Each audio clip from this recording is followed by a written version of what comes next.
Assalamualaikum warahmatullahi wabarakatuh. Selamat pagi, salam sejahtera untuk kita semua dan semangat pagi. Bapak Ibu para hadirin sekalian, senang sekali Bang.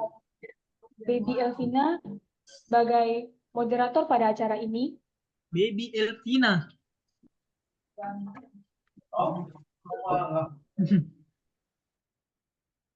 menjemput Anda semua. Bagaimana kabarnya Bapak Ibu? Sehat dan bahagia ya? Alhamdulillah.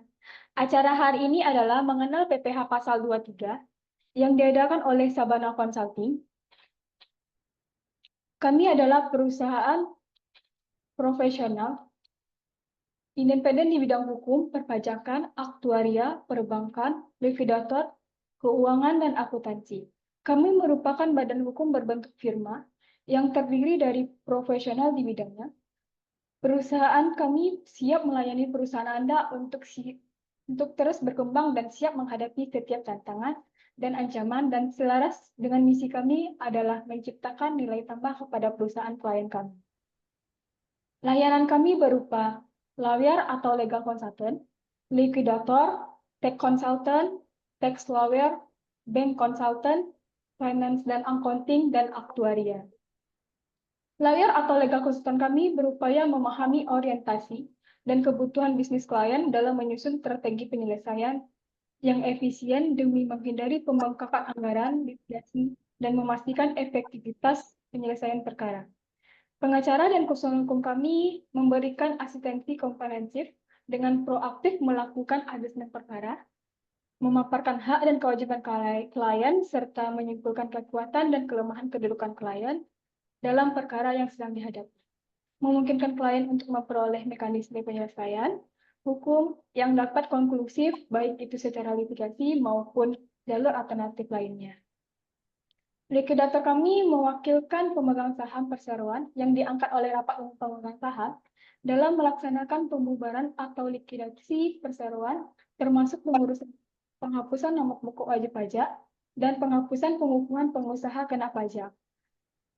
Teks konsultan kami juga berupa Briefit A dan B terpadu, Briefit C, USKP review, in-house training, workshop perpajakan, pelatihan akuntansi terapan, manajemen mata kuliah perpajakan, kerjasama pengelolaan tax center, kenal pajak, bimbingan teknis perpajakan, privat pajak, dan implementasi aplikasi perpajakan. Konsultan kami juga berupa yang pertama juga tax compliance, berupa perhitungan, penyetoran, pelaporan, dan ekualisasi. Yang kedua adalah tax report, berupa pendampingan pemeriksaan, keberatan, dan banding. Yang ketiga juga ada tax advice, berupa peraturan perpajakan, treatment, tax planning, dan BUPES. Yang keempat juga ada tax administration, berupa NPWP atau NE, permohonan PKP, EVIN, dan sertifikat elektronik. Yang kelima juga ada special service, berupa TV documentation, tax review, dan uji akuntansi dan perpajakan. Tax lawyer kami juga berupa yang pertama, kuasa hukum pengadilan, pendampingan banding, gugat, dan PK, dan analisis perkara perpajakan.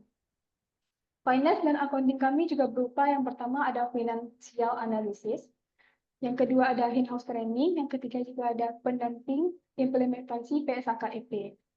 Dan bank konsultan kami juga berupa business research, in-house training, feasibility study, risk management dan compliance, dan project development.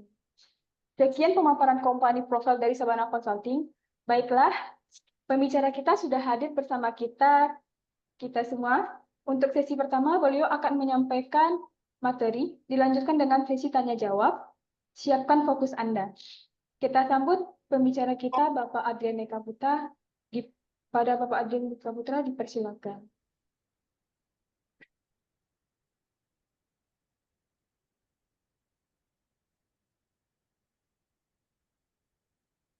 Baik, izin Bapak Ibu. Assalamualaikum warahmatullahi wabarakatuh. Selamat pagi semuanya.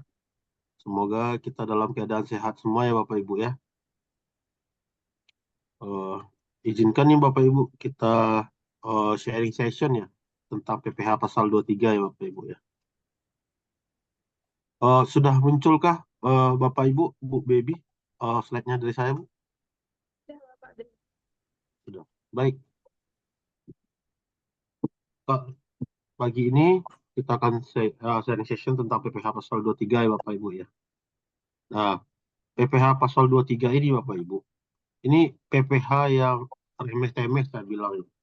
Kecil-kecil tapi sering kelupaan oleh ini Bapak Ibu, perusahaan-perusahaan di yang menjadi wajib pemotong ya Bapak Ibu. Apakah itu benar?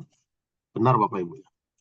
Walaupun PPH pasal 23 itu cuman ya kalau yang jasa 2% ya Bapak Ibu. Tapi kalau udah dikumpulin, diperiksa oleh pemeriksa pajak, itu juga akan banyak Bapak Ibu. Nah, ini terbukti dari salah satu klien kami ya Bapak Ibu ya. Nah, ini contohnya saya tutup nih nama wajib pajaknya apa gitu. Nah, atas PPH pasal 23 itu Bapak Ibu bisa mencapai miliaran loh Bapak Ibu ya. Kalau tidak dikelola dengan baik-baik gitu. Nah, dapat kita lihat di depannya Bapak Ibu ya. Kurang pokoknya itu 731. Dan ini notabene adalah objek PPH pasal 23 ya Bapak Ibu ya. Karena ini sudah diperiksa, pasti nanti akan ada sanksi administrasi kan Bapak Ibu ya. Sebesar 319. Sesuai nanti dengan suku bunga dari sanksinya berapa kan gitu ya. Nah, itu akan bisa mencapai 1 miliaran Bapak Ibu. Nah, inilah yang sering dilupakan yaitu Bapak Ibu ya. Nah, mungkin Bapak Ibu juga sudah tahu kan ya, PPH pasal 23 itu apa gitu. Nah, PPH pasal 23 itu adalah pajak yang dipotong atas penghasilan yang berasal dari modal, jasa, hadiah, dan penghargaan. Selain yang telah dipotong PPH pasal 21 ya Bapak Ibu ya. Yang artinya di sini, apa artinya Bapak Ibu? Di sini artinya yang tidak potong PPH pasal 21 berarti dia tidak subjek pajaknya adalah orang pribadi gitu Bapak Ibu ya. Nah, kalau dia dipotong PPH 21 berarti dia adalah orang pribadi gitu Bapak Ibu ya. Nanti mekanismenya ada saya jelaskan bagaimana cara memotong PPH 23 dan bagaimana cara membedakan PPH 21, PPH 23 dan PPH pasal 4 ayat 2. Nah, mekanisme pemotongan PPH pasal 23 biasanya dikenakan saat adanya transaksi antara dua pihak ya Bapak Ibu ya. Nah, pihak yang berlaku sebagai penerima penghasilan atau pihak yang memberi jasa akan dikenakan PPH pasal 23. Sedangkan pemberi penghasilan itu diberi kewajiban oleh negara untuk memotong, menyetor, dan melaporkannya ke negara ya Bapak Ibu ya. Nah, jadi kalau sempat misalkan kita servis mobil dan kita tidak potong PPH pasal 23-nya Bapak Ibu, nah perusahaannya Bapak Ibu diberi kewajiban oleh negara untuk memotongnya, kalau saat diperiksa, kewajiban itu akan berpindah kepada Bapak Ibu. Gitu.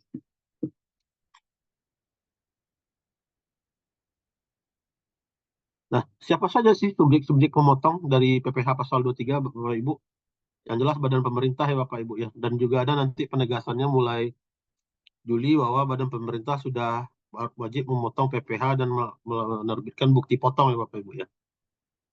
Terus subjek pajak badan dalam negeri ya Bapak Ibu ya. Seperti PT, CV, firma, PT perorangan, yayasan itu wajib memotong PPH pasal 23. Terus penyelenggara kegiatan, event organizer-nya Bapak Ibu, terus BUT, terus perwakilan perusahaan luar negeri lainnya. Nah, khusus untuk wajib pajak orang pribadi ya Bapak Ibu ya. Eh, seperti profesional ya Bapak Ibu ya, seperti akuntan, itu harus ada surat penunjukan dari Direktur Jenderal Pajaknya ya Bapak Ibu ya. Jadi tidak boleh memotongnya tanpa ada surat penunjukan tersebut gitu.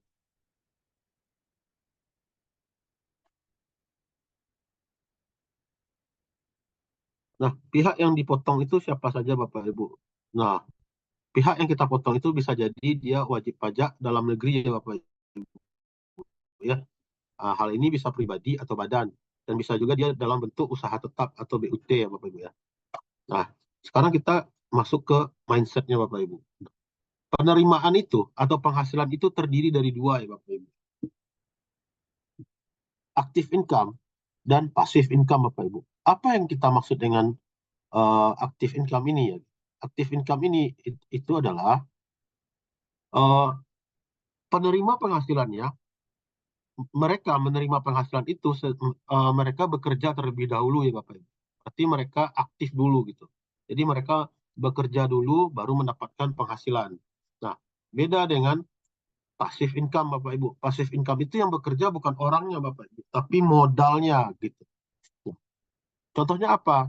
Misalkan PTA meminjamkan uang ke PTB, dia dapat bunga Bapak Ibu. Nah, yang kerja itu kan bukan si PT A-nya, melainkan adalah modal uang yang dipinjamkannya tadi. Nah, itu bersifat pasif income Bapak Ibu. Nah, kalau active income misalkan eh, konsultan ABC memberikan jasanya ke PTA. Nah, konsultan ABC itu kan harus kerja dulu kan ya, harus mengerjakan tugas konsultannya dulu baru mendapatkan fee dari PTA gitu. Nah, itu beda dari active income dan passive income. Nah, setelah kita mendeteksi apa perbedaannya active income dan passive income itu Bapak Ibu, nah, kita bisa membedakan jenis pajaknya Bapak Ibu. Nah, jika dia tergolong kepada active income, nah kita lihat dulu subjeknya Bapak Ibu. Subjeknya WPOP atau WP badan. Nah, jika yang menerima active income ini seperti jasa atau hadiah penghargaan, Bapak Ibu harus klasifikasi dulu subjeknya. Misalkan wajib pajak orang pribadi, itu Bapak Ibu jangan potong PPh pasal 23, tapi potongnya PPh pasal 21. Tapi kalau yang nerima itu adalah WP badan, itu potongnya PPh pasal 23 gitu. Contohnya apa nih Pak Rian? Contohnya misalkan adalah hadiah penghargaan. Misalkan ada Bapak Ibu mengadakan lomba desain, misalkan ya. Lomba desain itu yang menang, eh, misalkan saya nih Bapak Ibu, yang menang itu adalah Adrian. Gitu. Nah, kalau si Adrian menang, itu potongnya adalah PPh pasal 21 ya Bapak Ibu ya. Tapi kalau yang menang firma ABC, itu potongnya PPh pasal 23 karena dia aktif income. Karena saya harus ngedesain dulu tuh, ikuti lomba dulu, harus kerja dulu gitu. Berarti saya aktif. Nah, kalau OP apa badan gitu. Seperti itu ya Bapak Ibu ya. Berbeda halnya dengan passive income Bapak Ibu. Passive income Bapak Ibu cenderung tidak perlu melihat subjek pajaknya Bapak Ibu. Bapak Ibu cuma lihat objeknya saja. Kalau bunga itu kalau bunga selain bunga deposito ya Bapak Ibu, ya bunga deposito giro tabungan, itu masuknya PPh pasal 23 Bapak Ibu. Kalau bunga tabungan giro deposito itu masuknya PPh pasal 4 ayat 2, 20%. Nah, kalau bunga pinjaman seperti misalkan PTA meminjam ke PTB, dapat bunga si PTA. Nah, PTB wajib memotongkan PPh pasal 23 atas bunga tersebut. Terus kalau royalti itu walaupun dia orang pribadi atau badan, Bapak Ibu tetap potong PPh pasal 23 gitu. Nah, sewa. Sewa itu dibagi dua oleh undang-undang. Itu sewa tanah bangunan dan sewa selain tanah bangunan ya Bapak Ibu ya. Nah, kalau sewa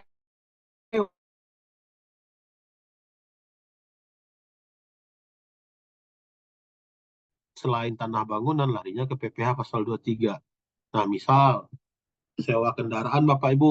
Misalkan perusahaan Bapak Ibu nyewa perusahaan, nyewa kendaraan ke orang pribadi. Nah, itu potongnya tetap PPh 23 Bapak Ibu karena dia passive income. Yang kerja itu mobilnya, modalnya atau hartanya yang bekerja Bapak Ibu. Sehingga walaupun penerima penghasilan itu adalah orang pribadi, potongnya tetap PPh pasal 23. Nah, tadi di active income itu kita mengenal dengan hadiah ya Bapak Ibu. Hadiah ini. Nah, di passive income kita juga mengenal hadiah tapi undian Bapak Ibu. Nah, kok bisa dia dikatakan sebagai passive income? Iya, karena misalkan nih Bapak Ibu ada hadiah undian. Hadiah undian itu kan kita tidak bekerja ya Bapak Ibu. Yang bekerja itu mungkin eh, modal kita seperti kayak kalau di perbankan ya Bapak Ibu ya itu kan tabungan kita yang bekerja. Misalkan ada undian untuk tabungan ABC gitu. Nah, yang bekerja itu kan adalah tabungan kita tadi gitu. Istilahnya kita hanya pasif aja gitu. Nah, dalam penentuan PPh, nah ini langkah-langkah step by step-nya Bapak Ibu ya. Jadi pisahkan dulu dia jenis income-nya, pasif atau aktif. Nah, kalau aktif, Bapak Ibu lihat subjek, tapi kalau pasif, Bapak Ibu lihat objek gitu. Saya next ya Bapak Ibu ya. Saya hapus dulu nih catatan-catatan kita ya Bu ya. Oh, Nah, kita pindah lagi nih Bapak Ibu ya. Yang dikenakan PPh pasal 23 secara umum seluruh penghasilan dikenakan PPh pasal 23.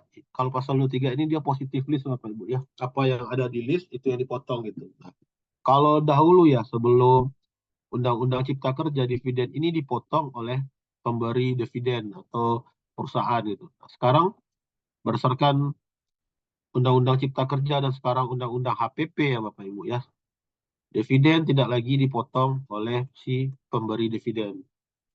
Tapi kalau dividennya kepada orang pribadi, itu ada syarat khusus lagi. Orang pribadinya invest lagi apa enggak gitu. Nah, ini urusannya bukan di perusahaan, tapi urusannya di orang pribadinya gitu ya Bapak Ibu ya. Terus bunga termasuk premium diskonto atau imbalan sehubungan dengan jaminan pengembalian utang.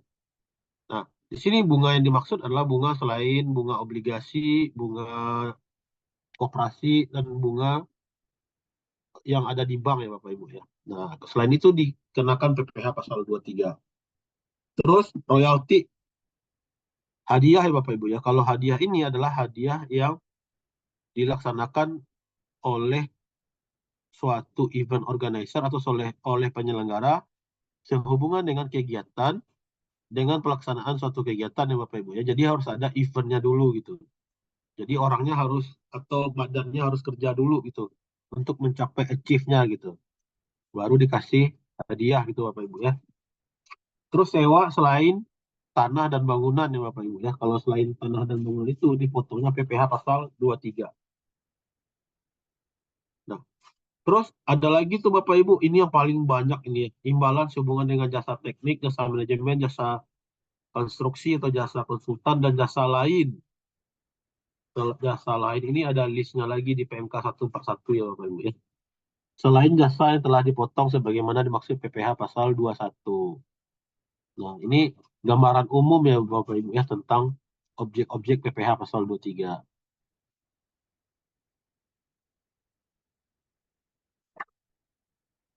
Apa yang dikecualikan dari PPh pasal 23 ya Bapak Ibu?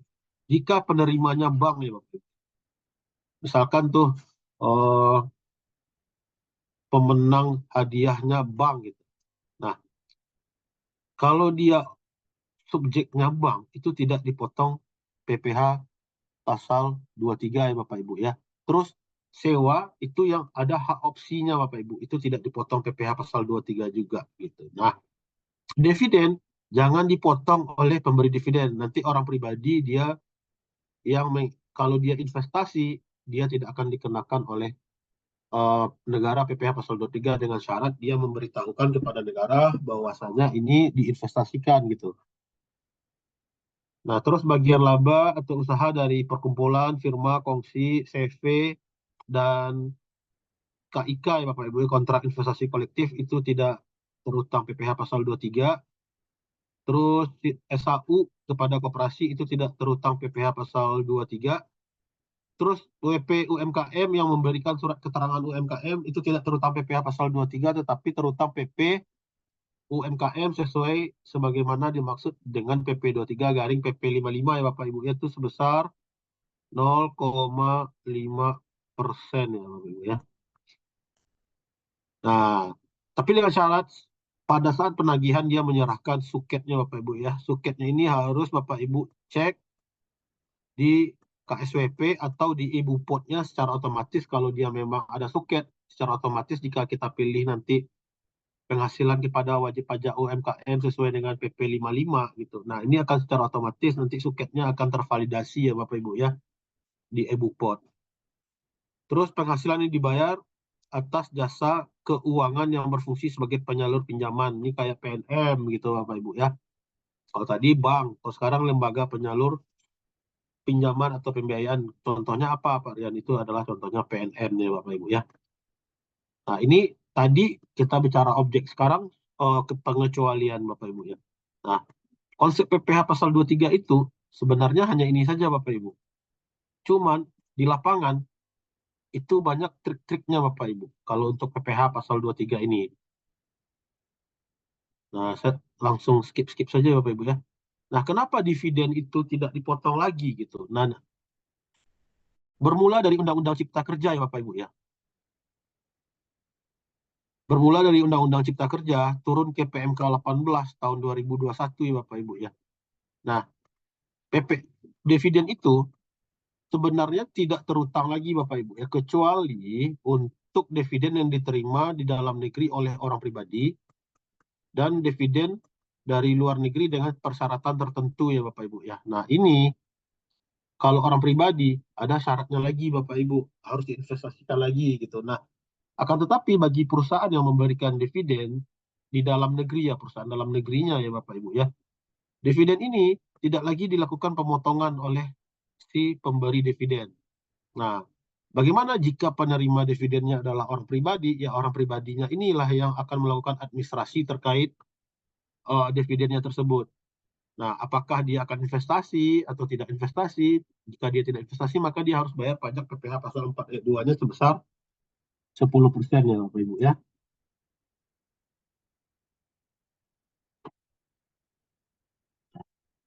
Itu kenapa dividen tidak dipotong lagi ya, Bapak Ibu ya.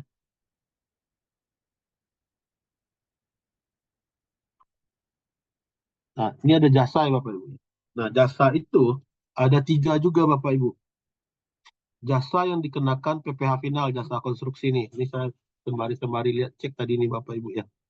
Ada dari pertanyaan dari Bu Dewi Nur ya. Pak, kalau jasa konstruksi yang dilakukan WP Badan tidak punya SBU, dia dikenakan PPh pasal 23 atau 4 ayat 2. Nah, gini Bapak Ibu ya. Pertama, jasa itu kita kenal dulu nih Bapak Ibu ya. Jasa yang diberikan oleh kontraktor atau jasa yang diberikan dalam bentuk jasa konstruksi ya Bapak Ibu ya. Nah, itu dikenakan PPh final ya Bapak Ibu ya, PPh final 4 ayat 2 gitu. Nah, tapi kalau jasa yang diberikan oleh orang pribadi itu dipotong PPh pasal 2 sorry.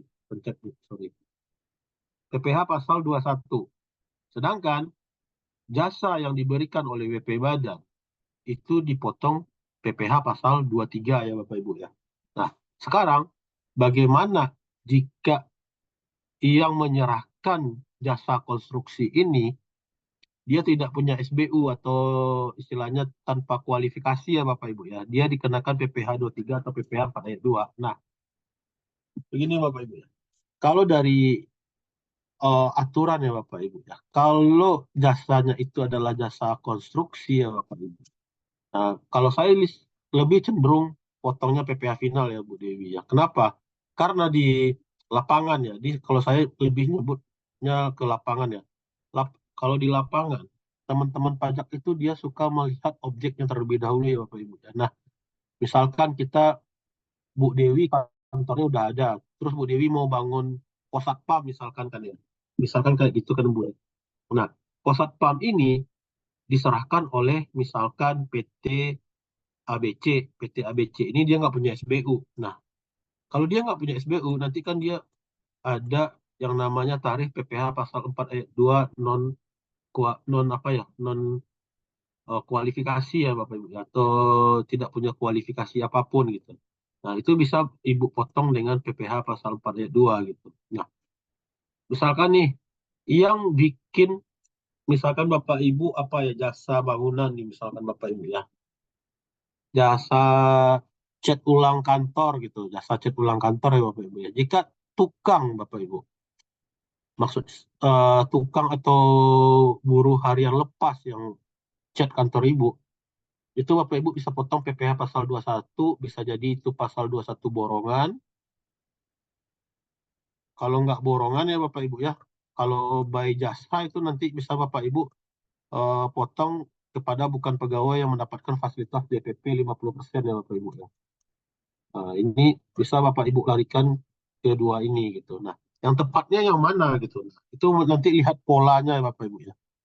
kalau dia berikan upah borongan, ini perhitungannya sesuai dengan ketentuan PPh 21 atas upah mingguan, harian, mingguan, bulanan atau borongan. Nah, cenderungnya, ini cenderung lagi ya Bapak Ibu ya, cenderungnya teman-teman fiskal atau fiskus itu lebih mengarahkan kita ke sini ya Bapak Ibu. Karena dalam pemeriksaan ini lebih efisien untuk pemerintah. Kalau pemeriksa itu dia kan beranjak dari GL ya Bapak Ibu ya. Nah, GL misalkan ada biaya upah. Nah, ketemu biaya upah, lalu kita sebut itu adalah upah perbaikan yang diterima oleh orang pribadi, biasanya teman-teman pajak akan melarikan ke sini Bapak Ibu. Nah, gitu Bapak Ibu.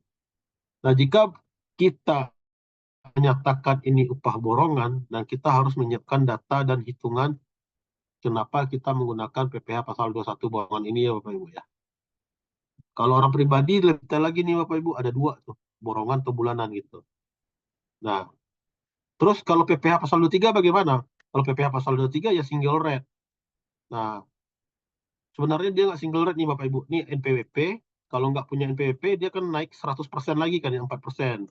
Nah, saya nggak tahu nih kendala di unifikasi nih sekarang ya Bapak Ibu ya. Di Bupot unifikasi kalau kita input non NPWP alias kita input NIK saja ya Bapak Ibu, dia tidak ngebaca tarif 100% lebih tinggi gitu. Nah, ini sudah coba kami komplain kemarin, kami sudah potong 4%, ternyata di laporan nggak bisa lapor 4% gitu. Nah, solusinya bagaimana kan gitu ya Bapak Ibu ya. Solusinya ada dua sih Bapak Ibu, ada dua kalau saya ya. Pertama, kita kembalikan ya uang 2% sisanya ini kepada pemberi jasa Bapak Ibu ya. Atau kita tetap ini Bapak Ibu ya, kita tetap potong 4%, 2%-nya diganti dengan bukti potong, 2%-nya diganti dengan bukti setoran Bapak Ibu. Nah, seperti itu. Saya juga tidak tahu kenapa ya. Kan undang-undangnya kenaikan 100% ini belum dicabut ya Bapak Ibu. Ya harusnya tetap jalan kan gitu ya. Nah, ini jasa ya Bapak Ibu. Nah, di PMK 141 Bapak Ibu, itu ada jenis jasa lain Bapak Ibu yang sangat banyak gitu ya Bapak Ibu. Jadi Bapak Ibu kalau khusus jasa, Bapak Ibu nanti bisa nanti di-share ya Bu Bebi ya. Nanti saya kirim ke Bu Bebi bahannya, atau nanti pas tanya jawab saya masukkan ke kolom chat ya Bapak Ibu, biar Bapak Ibu bisa baca. Nah, ini positif list ya Bapak Ibu ya. Apa yang maksud dengan positif list ya? Ya, yang dipotong itu yang hanya ada di list ya Bapak Ibu ya. Itu yang dimaksudnya positif list. Nah, contohnya apa? Jika Bapak Ibu mau lakukan uh, revaluasi aset tetap, kan Bapak Ibu menggunakan jasa appraisal tuh. Nah, jasa appraisal itu dipotong PPh pasal 23. Nah, ini beberapa contoh-contoh penghasilan yang dipotong PPh pasal 23 ya Bapak Ibu. Nah, Pak Rian, nanya lagi nih Bapak Ibu, ada yang nanya nih. Bagaimana jika appraisalnya pasal 21? Sorry, orang pribadi. Kalau orang pribadi dia potongnya pasal 21 ya Bapak Ibu ya. Karena dia aktif income, Bapak Ibu harus lihat dulu tuh di subjek pajaknya orang atau badan gitu. Nah, ada beberapa lagi ya Bapak Ibu ya, beberapa jenis-jenis jasa lain yang dipotong PPh pasal 23 ya Bapak Ibu ya. Ini Bapak Ibu dapat baca saja nanti Bapak Ibu ya.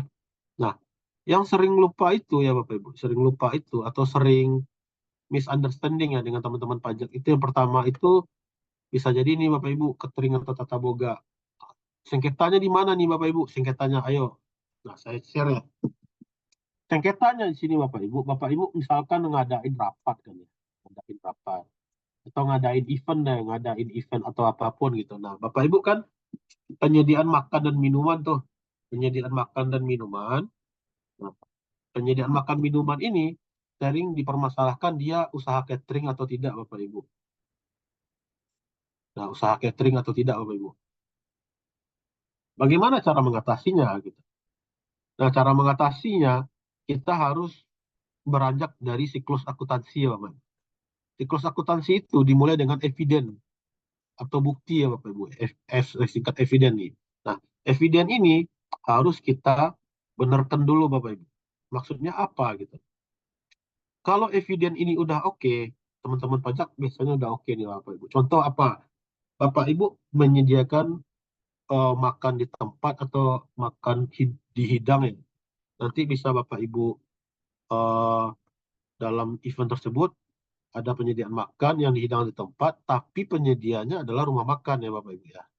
Nah, rumah makan A misalkan bukan usaha catering gitu. Nah, untuk menekankan kembali nanti pas di invoice atau tagihannya tadi, kita misalkan kalau dia tidak punya kwitansi rumah makan ya Bapak Ibu ya, atau kwitansi biasa, tolong dibunyikan kata-kata rumah makannya Bapak Ibu, biar ini terbebas dari eh, kata-kata PPh 23. Ini seolah-olah kita hanya beli eh, pengusaha rumah makan, bukan pengusaha catering. Nah, biasanya strateginya seperti itu Bapak Ibu ya. Evidennya kita selamatkan terlebih dahulu gitu.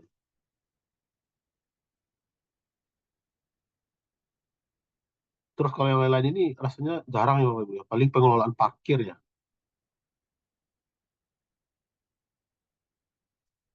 Ada ini ada lagi ya Bapak Ibu ya. Ada pelatihan kursus, pelayanan pelabuhan, dekorasi, pencetakan dan penerbitan, penerjemahan survei. Nanti Bapak Ibu bisa ini memahaminya atau membacanya di tempat masing-masing ya Bapak Ibu ya. Tapi secara konsep sih Bapak Ibu, hampir semua jasa kena ya Bapak Ibu ya. Nah, secara aturan ya Bapak Ibu ya. Secara aturan, PPh pasal 23 itu ada dua tarif ya Bapak Ibu. 15% dan 2% gitu. Untuk bunga, royalti, hadiah, penghargaan atau bonus yang diterima oleh WP Badan, itu 15% dari penghasilan bruto ya Bapak Ibu ya. Nah, kalau sewa dan jasa, itu 2% Bapak Ibu. Nah, ini khusus untuk yang ber-NPWP. Tapi kalau tidak ber-NPWP itu dipotong 100% lebih tinggi dari PPh pasal 23.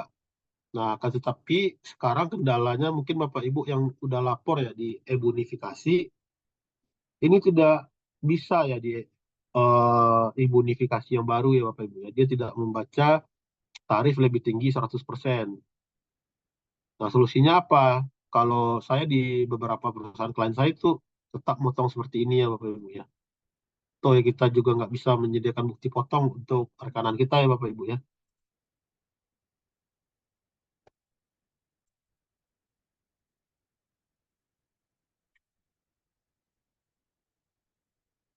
Nah, mapping tarifnya seperti ini sebenarnya Bapak Ibu ya. Mapping tarifnya itu kalau punya NPWP, tarif normal, apakah itu 15% atau 2%. Jika tidak punya NPWP, maka kenaikannya 100% ya Bapak Ibu ya. Bunga 15%, kalau nggak punya NPWP 3%, dan seterusnya begitu Bapak Ibu ya. Ini mapping tarifnya Bapak Ibu ya. Ini Bapak Ibu masing-masing. Ini sudah saya bikinkan ya Bapak Ibu ya. eh, Daftarnya, listnya gitu.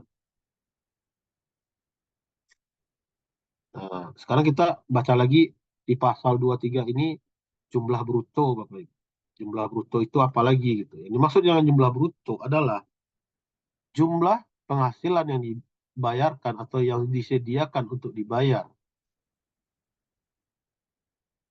atau telah jatuh tempo pembayarannya oleh badan pemerintah atau subjek pajak dalam negeri. Ini orang yang pemotong ya Bapak Ibu ya, kepada wajib pajak dalam negeri atau dalam bentuk BUT.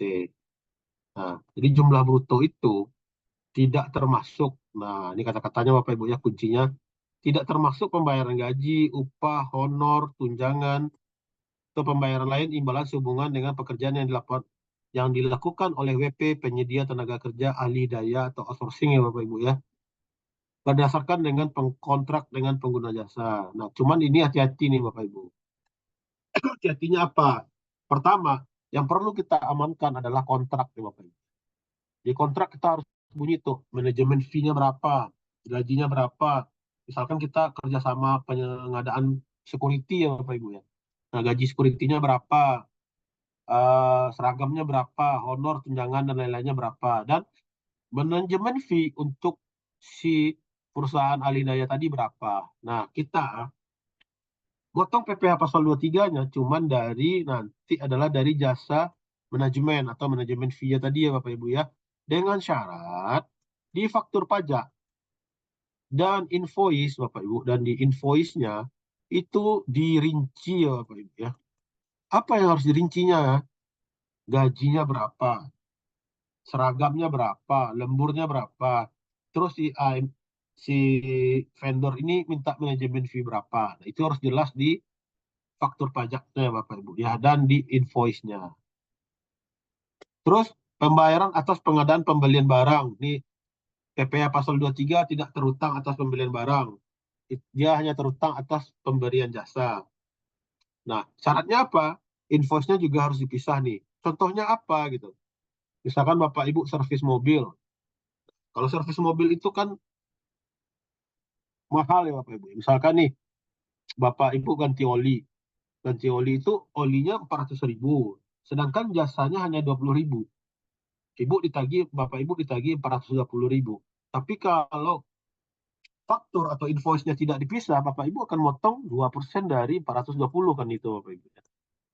Nah, nanti coba Bapak Ibu komunikasikan dengan penyedia jasanya Bapak Ibu, mohon dipisah antara material dan jasa ya Bapak Ibu ya. Nah, potongnya 2% hanya dari jasa. Nah, ini advice dari saya juga nih Bapak Ibu ya. Advice dari saya, dari kami. Di GL Bapak Ibu, di GL ya, di jurnal penjurnalannya Bapak Ibu, juga pisah nama jurnalnya sebaiknya Bapak Ibu. Di situ Bapak Ibu juga punya jurnal barang atau material. Dan juga Bapak Ibu nanti ada jurnal jasa namanya Bapak Ibu. Contoh tadi, 420.000. 420.000 Ibu debit di beban spare part perbaikan, misalkan gitu, 400.000. Terus 20.000-nya Bapak Ibu jurnal di beban jasa perbaikan 20.000. Terus nanti Bapak Ibu potong 20.000-nya sebesar 2% dan disetorkan ke negara. Fungsinya apa Bapak Ibu? Fungsinya pemisahan jurnal tadi itu memudahkan Bapak Ibu nanti ekualisasi Bapak Ibu, ekualisasi. Baik ekualisasi secara self assessment Bapak Ibu atau nanti ekualisasi saat pemeriksaan pajak Bapak Ibu. Jadi teman-teman pajak itu kecenderungan jika dia ada nama barang dan material ini tidak akan dikejar PPh pasal 23 Bapak Ibu. Kecuali Bapak Ibu adalah BUMN atau badan pemerintah yang menggunakan APBN ya paling dikejar PPh pasal 22. Itu mah iya Bapak Ibu ya.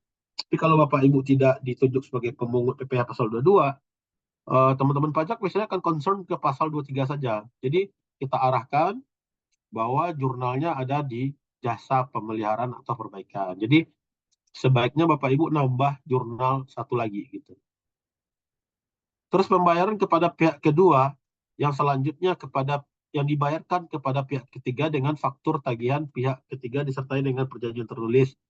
Ini agen ya Bapak Ibu, ini keagenan. Terus pembayaran penggantian biaya reimbursement, yaitu penggantian yang pembayaran sebesar jumlah yang ternyata telah dibayarkan pihak kedua kepada pihak ketiga dengan bentuk atau tagihan dalam bentuk pembayaran telah dibayarkan kepada pihak ketiga. Ini contohnya apa? Reimburse. Kayak saya nih misalkan diundang pemateri ke Jakarta atau ke Bandung. Nah, PPh pasal 23 saya itu atas jasa fee-nya saja. Sedangkan untuk jasa akomodasi dan transportasi saya seperti pesawat terbang itu tidak perlu dipotong PPh pasal 23 ya Bapak Ibu ya. Nah, itu perbedaannya ya Bapak Ibu ya. Ini uh, jumlah bruto itu apa? Potongnya dari 2% dari mana? 15% dari mana? Nah, 15% itu dipotong dari seluruhnya dan tidak termasuk apa gitu. Nah, ini ya Bapak Ibu ya.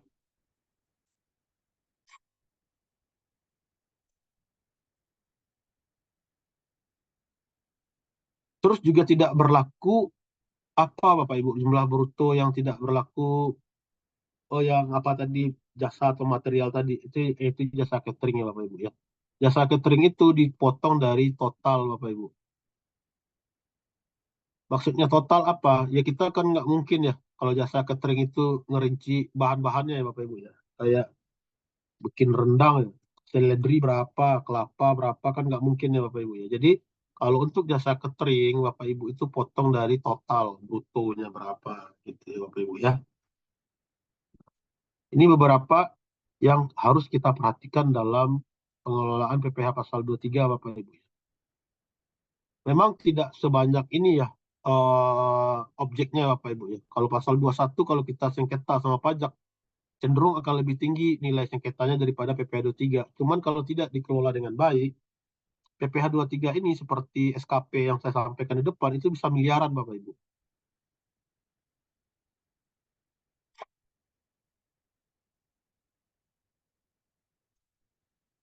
Khusus untuk royalti ya Bapak Ibu ya, royalti oleh orang pribadi atau orang pribadi yang menerapkan norma Bapak Ibu.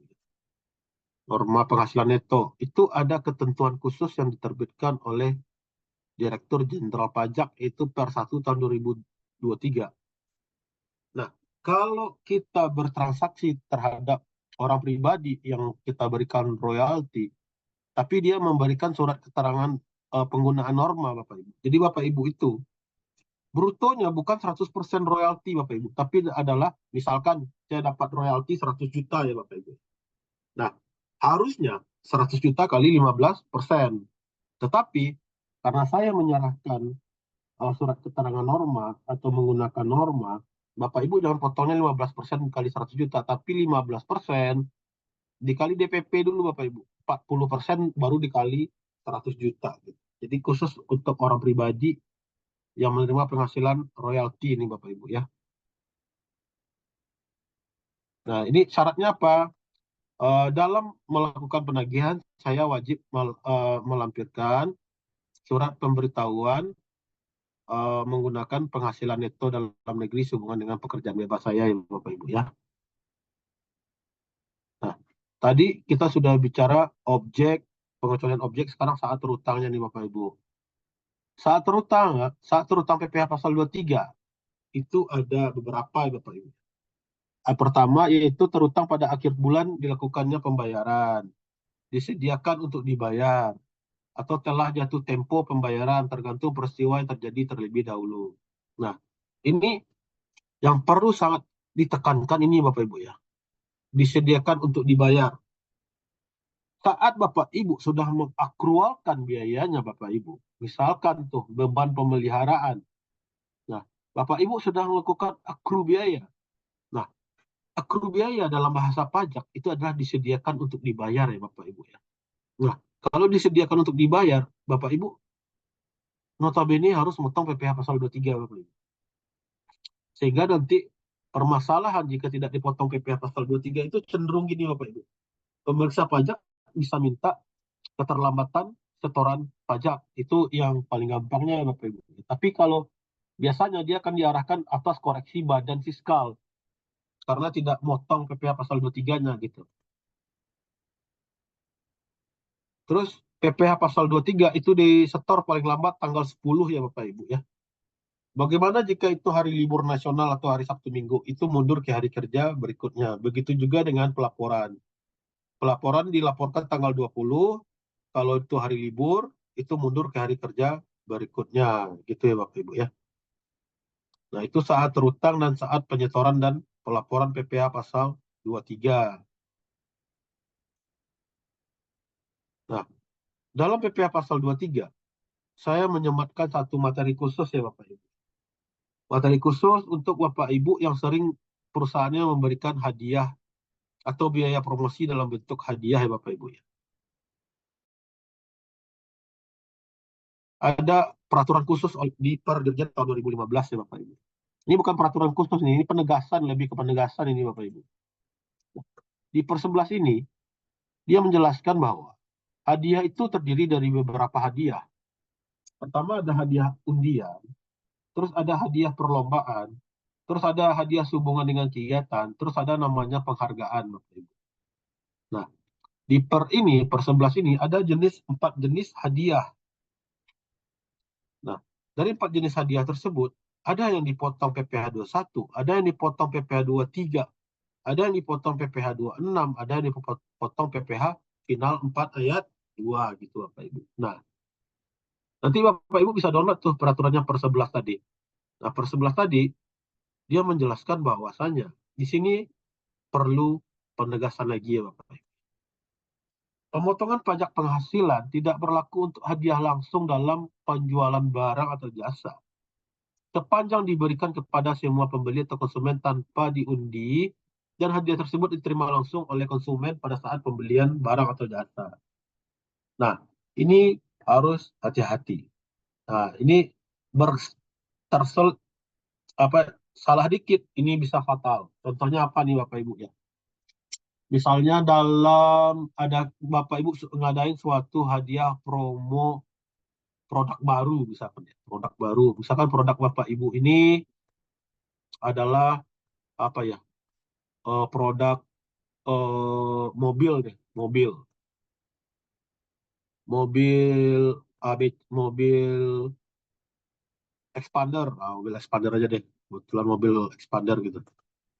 Setiap pembelian mobil expander itu diberikan satu jam tangan, misalkan satu jam tangan seharga 500.000.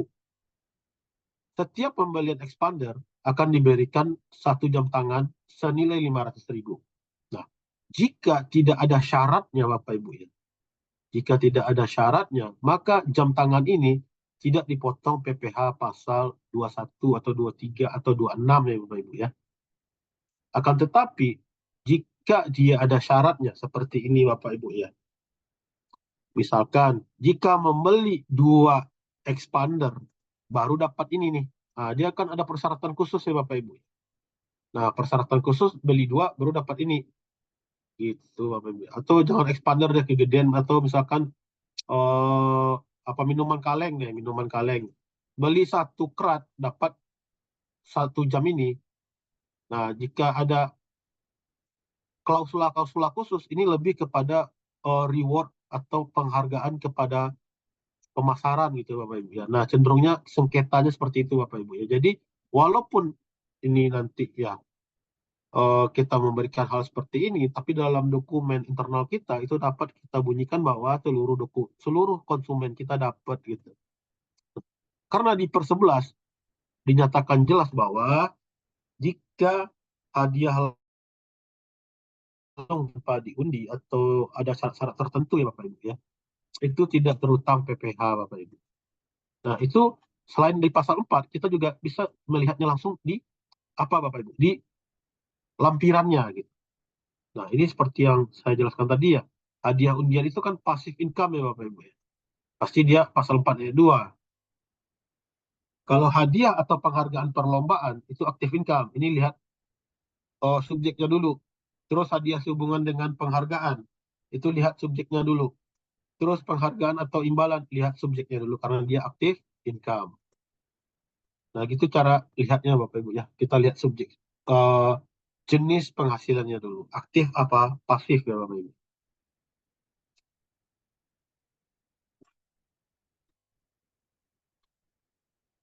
Untuk penghargaan ya Bapak Ibu. Untuk hadiah penghargaan yang dikenakan PPh final itu adalah hadiah undian. Nah, yang tidak dipotong PPh 23 atau 21 gitu. Atau hadiah langsung dalam penjualan atau barang atau jasa sepanjang diberikan kepada semua pembeli tanpa diundi dan hadiah tersebut diterima langsung oleh konsumen akhir. Nah, ini contohnya perbankan yang sering-sering kayak gini ya Bapak Ibu ya. Setiap membuka tabungan mendapatkan payung misalkan. Tapi kalau setiap pembukaan pembukaan tabungan minimal setoran misalkan 10 juta baru dapat payung, itu hati-hati. Itu perbankannya harus hati-hati ya Bapak Ibu ya. Karena ada klausula khusus gitu. Terus hadiah yang dipotong pasal 1 itu diberikan kepada WPOP.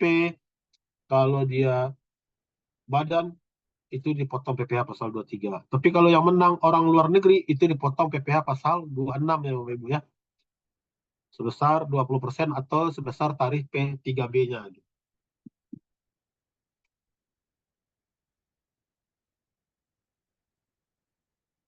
Kapan terutangnya ini ya Bapak Ibu ya, hadiah ini itu sesuai dengan pasal 15 PP nomor 4 tahun 2010 itu pada saat dibayar atau disediakan untuk dibayar, tergantung peristiwa mana terlebih dahulu ya Bapak Ibu ya. Jadi cash basis atau accrual basis mana yang lebih dahulu gitu. Kita masuk pembahasan ke lampiran per 11 tadi ya Bapak Ibu. Nah di sini PT Oke Indonesia menyelenggarakan penarikan hadiah undian. Jelas ada event undiannya Bapak Ibu ya. Ke atas kupon-kupon yang telah dikirimkan oleh para pelanggannya dengan hadiah senilai 100 juta.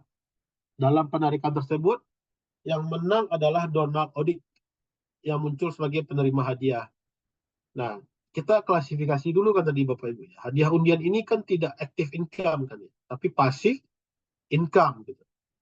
Makanya dia tidak membedakan subjeknya Bapak Ibu ya. Makanya si Donald Odik ini dipotong 25% dari 100 juta yaitu 25 juta gitu. Next, terus PT Hazada mengadakan perlombaan penjualan untuk 20 orang pegawai pemasarannya nih Bapak Ibu. Untuk 5 orang pegawai dengan nilai penjualan tertinggi akan diberikan hadiah masing-masing 20 juta. Nah, yang dapat siapa Bapak Ibu? Pegawai pemasaran. Eventnya apa? Eventnya adalah perlombaan ya Bapak Ibu. Ya beda ya, perlombaan penjualan.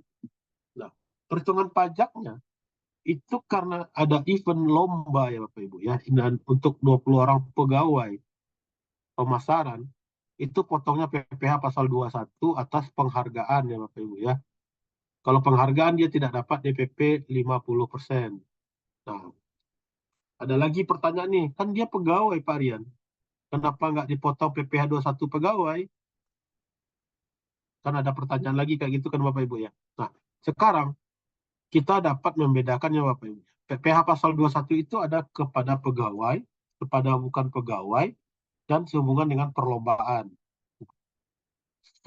Yang tepatnya Bapak Ibu ya, tepatnya adalah kita memotong sesuai dengan objeknya. Objeknya adalah perlombaan atau event. Makanya kita potong PPh pasal 21 atas hadiah atau penghargaan. Sebesar berapa? Pasal 17, sebenarnya nggak 5% ya Bapak Ibu. Kali brutonya berapa. Misalkan kalau brutonya lebih dari 60, pakai tarif berikutnya gitu. Tanpa dapat DPP 50% ya Bapak Ibu ya.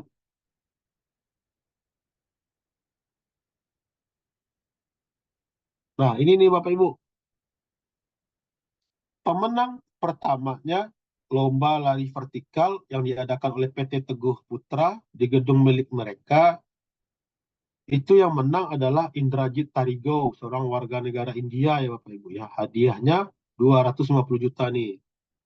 Nah, kebetulan tidak ada urusan dengan tarif P3B ya Bapak Ibu, perjanjian penghindaran pajak berganda ya. Nah, di sini langsung dipotong tarif pasal 26 yaitu 20%.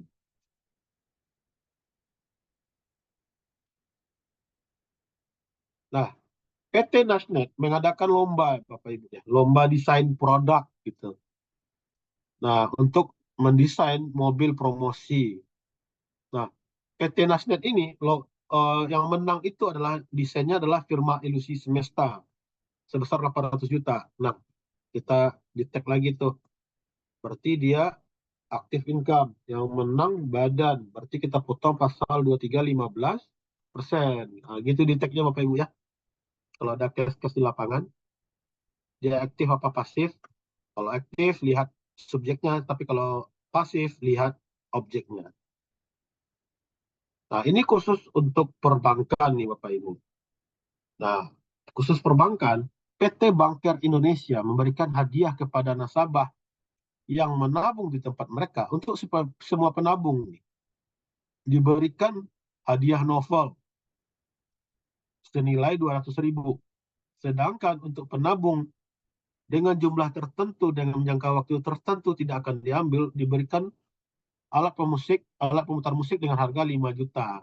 Nah, di sini ada dua hadiah ya Bapak Ibu. Hadiah langsung tanpa ada syarat. Satu lagi hadiah langsung dengan ada syarat.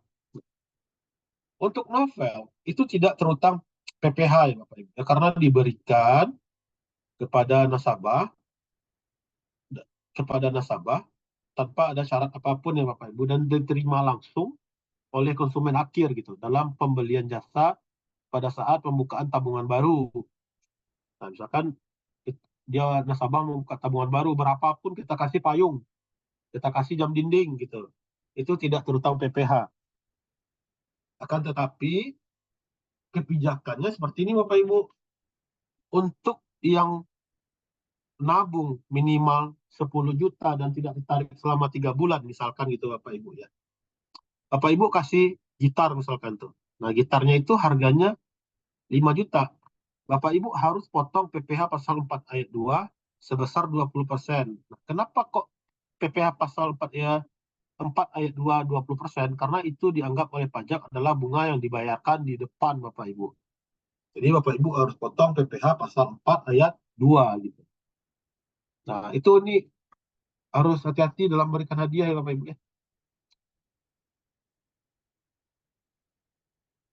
Nah, kita tadi udah khusus ini ya Bapak Ibu ya, khusus jasa udah, terus saya menyematkan hadiah tadi ya. Nah, kita pindah ke sewa Bapak Ibu. Sewa itu apa gitu? Sewa itu adalah penghasilan yang diterima sehubungan dengan kesepakatan untuk memberikan hak menggunakan harta selama jangka waktu tertentu ya Bapak Ibu. Baik perjanjian tertulis maupun tidak tertulis, sehingga harta tersebut hanya dapat digunakan oleh penerima selama jangka waktu yang telah disepakati. Contohnya apa? Sewa tenda, sewa kendaraan, sewa sewa apalagi ya, sewa komputer. Pokoknya sewa selain tanah bangunan ya Bapak Ibu ya. Itu terutang PPh pasal 23. Saat terutangnya sama Bapak Ibu. Mana yang terjadi dulu antara cash basis atau accrual basisnya. Nah, contoh nih Bapak Ibu. Contoh PPh pasal 23 ro royalti tanpa ini ya Bapak Ibu ya, tanpa norma perhitungan. PT Media Cetak adalah perusahaan yang bergerak di bidang penerbitan buku dan percetakan. Nah, perusahaan membayarkan PPh pasal 23 atas royalti. Nah, royalti itu diterima oleh pertama Anissa ya Bapak Ibu, ya terus Betway dan Chelsea yang belum memiliki NPWP. Nah, royalti dibayarkan kepada Anissa 25 juta, Betway 10 juta, terus Chelsea 5 juta. Nah, pajaknya bagaimana? Tetap pertama apa yang harus kita lakukan Bapak Ibu? Identify. Royalti dia termasuk kepada apa Bapak Ibu? Pasif income. Karena yang bekerja itu adalah oh, barangnya tadi ya Bapak Ibu, modalnya tadi kan ya. Nah, ini berarti kita hanya melihat subjeknya saja, yaitu PPh pasal 23. Sorry, objeknya ya Bapak Ibu. Nah, untuk Anissa, karena dia memiliki NPWP, dia dipotong 15%. BTW, dia dipotong 15%. Chelsea dipotong 15%. Cuma khusus untuk Chelsea, karena dia tidak memiliki NPWP, dia dikenakan tarif lebih tinggi 100%. Makanya Chelsea dipotong 1.500.000 ya Bapak Ibu ya. Ini sesuai dengan ketentuan PPh pasal 23. Kalau tidak memiliki NPWP maka dipotong lebih tinggi 100%.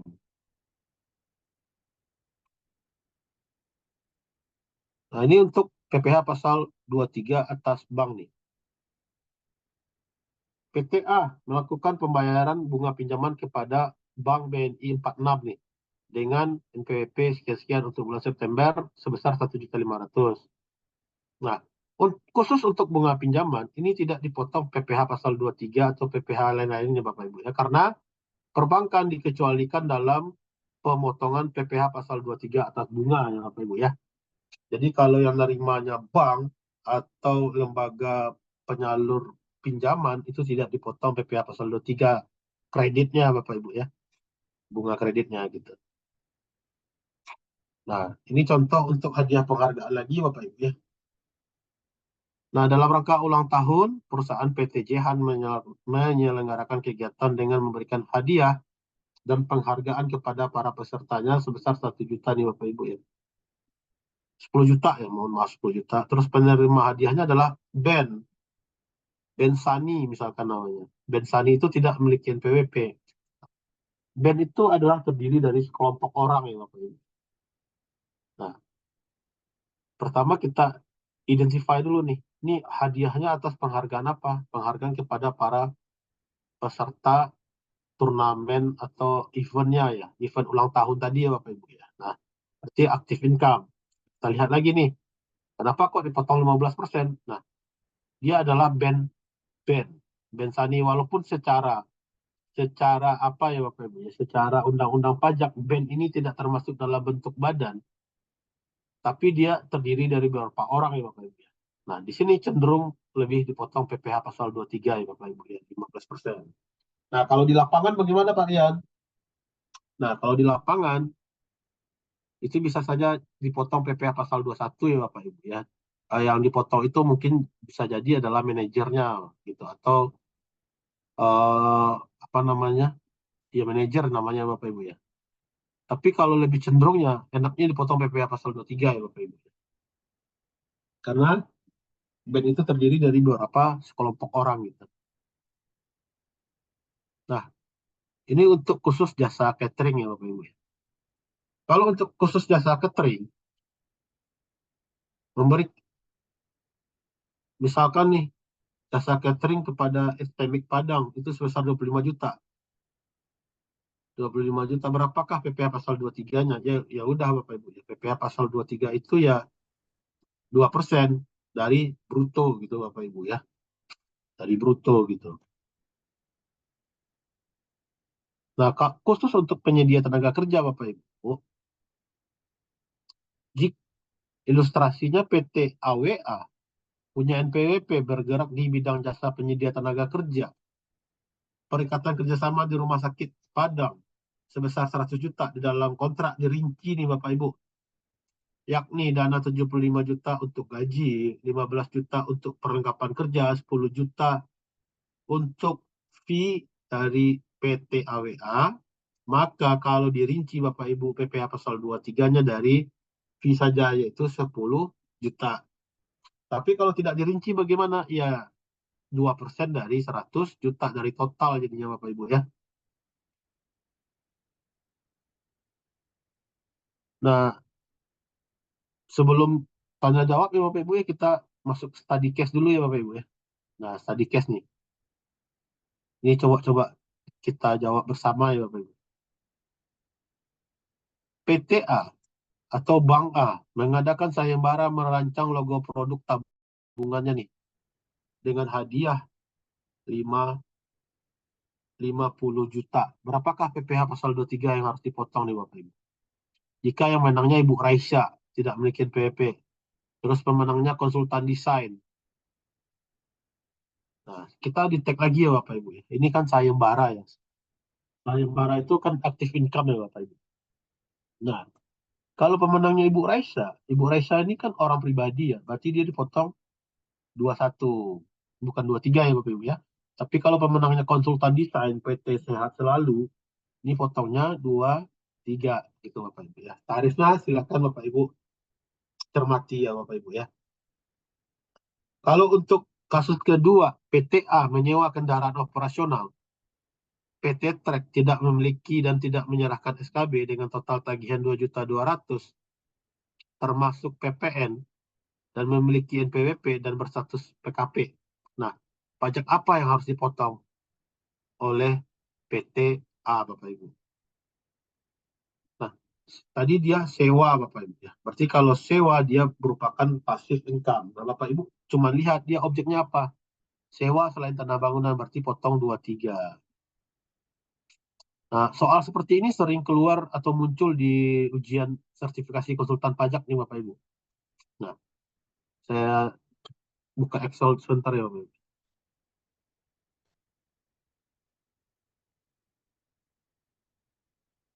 Biar ini Bapak Ibu ya. Kita kerjakan bareng-bareng ya Bapak Ibu ya.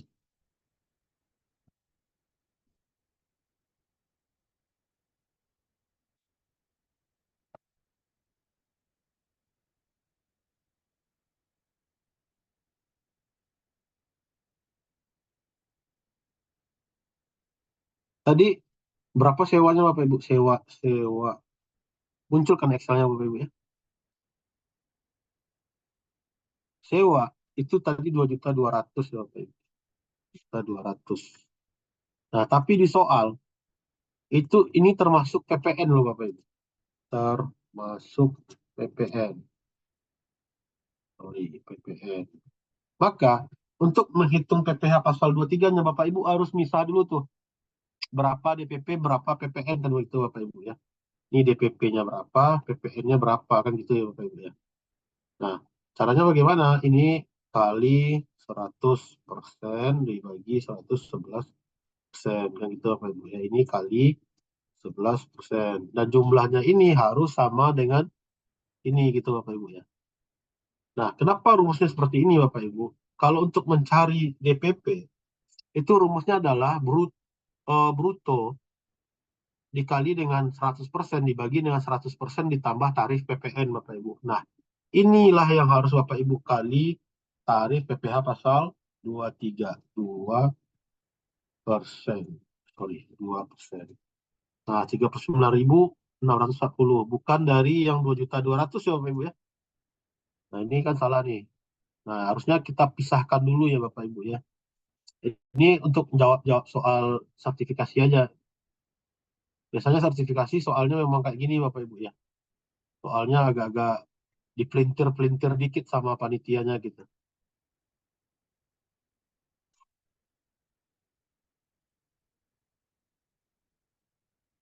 Nah, saya pindah lagi Bapak Ibu ya. Soal lagi nih. Ini kita cuman case. Kalau 23 ini kebanyakan memang case aja nih Bapak Ibu. Kalau PTA, sewa mesin fotokopi nih Bapak Ibu. Kita identifikasi lagi nih. Sewa dia passive income ya Bapak Ibu ya. Kalau dia passive income, kita lihat dulu tuh. Dia tanah bangunan atau tidak. Berarti kalau tidak 23. Gitu Bapak Ibu ya. Kalau menyewa tenda kepada Pak Adrian, sewa lagi nih Bapak Ibu. Sewa kan passive income. Nggak perlu lihat orang atau tidak nih. Dia 23 gitu Bapak Ibu. PTA, menyewa bunga hidup. Nah, bunga hidup nih. Berarti kan bukan tanah dan bangunan ya Bapak Ibu. Ya, berarti kan 23 juga gitu. Itu cara identify jenis pajak nih Bapak Ibu ya.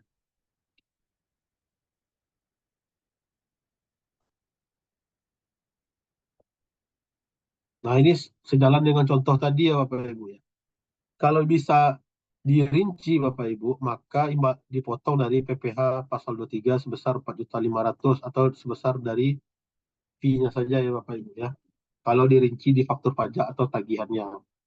Tapi kalau dia tidak mampu rinci, potongnya dari total ya Bapak Ibu ya. Totalnya itu berapa? Ini ya Bapak Ibu ya, 49.500.000 ini nih. Total potongannya.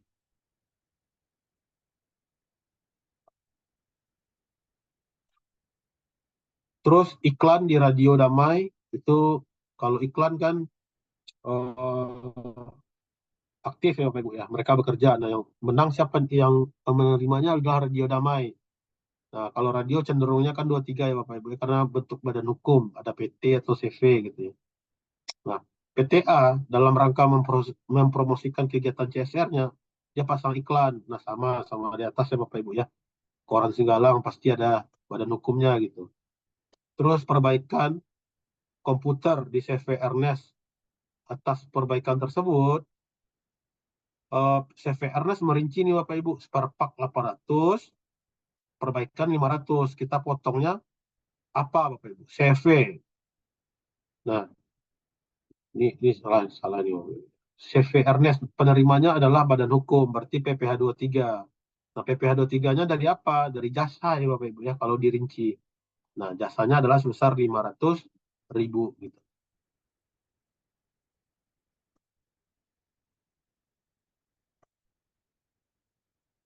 Terus servis AC.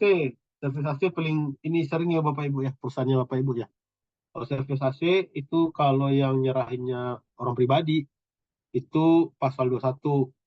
Kalau yang nyerahinnya badan itu pasal 23 yang terutang atas jasanya saja ya Bapak Ibu ya. Jika dirinci, misalkan freon sekian, jasa sekian, nah nanti yang terutang itu atas jasanya saja Bapak Ibu. Terus servis kendaraan sama halnya dengan servis AC Bapak Ibu ya. Terus kalau ada jasa event organizer, nah event organizer itu atas jasanya saja ya Bapak Ibu ya, atas manajemen fee-nya saja. Nah, kalau materi Bapak Ibu mungkin sampai di sana.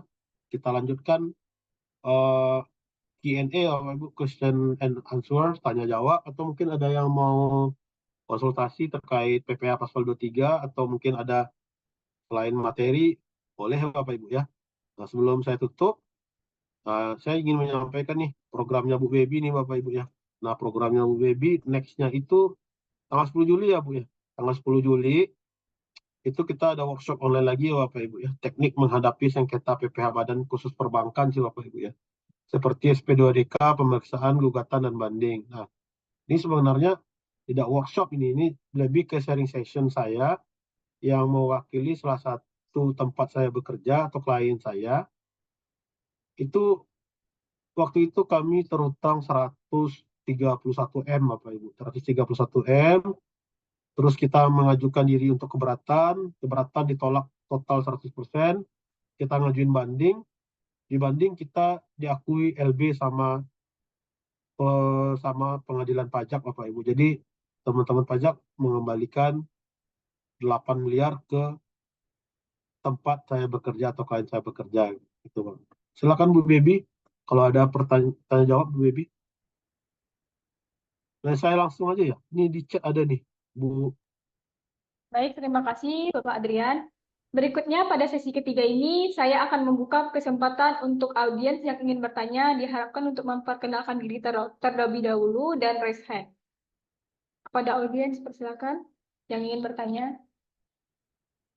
Ada nih Bu Baby, belum saya jawab nih Bu Liliana. Saya izin jawab ya. Yang di chat ya Pak? Baik Pak. Iya, izin Bu Liliana. Eh, dari pertanyaan dari Bu Liliana adalah PPh 23 bagi penerima jasa, di mana yang memberikan jasa tidak dipotong PPh 23. Jadi, bagi penerima jasa, di mana yang memberikan jasa tidak memotong PPh 23, perlakuannya bagaimana? Dan badan yang menerima penghasilan badan tersebut jual barang spare part sekalian memasangkan spare part. Apakah bisa dianggap tersebut hanya jual spare part saja? Oke, baik Bu. Nah, ini khusus untuk badan yang perbaikan, tapi gini ya Bapak Ibu.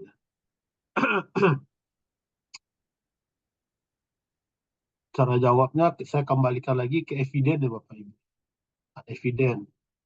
Nah, selama evidennya dapat dibuktikan ya Bu Liliana ya. Misalkan tuh Bu Liliana perusahaan ekspedisi ya. Perusahaan ekspedisi itu kan truknya banyak ya Bapak Ibu.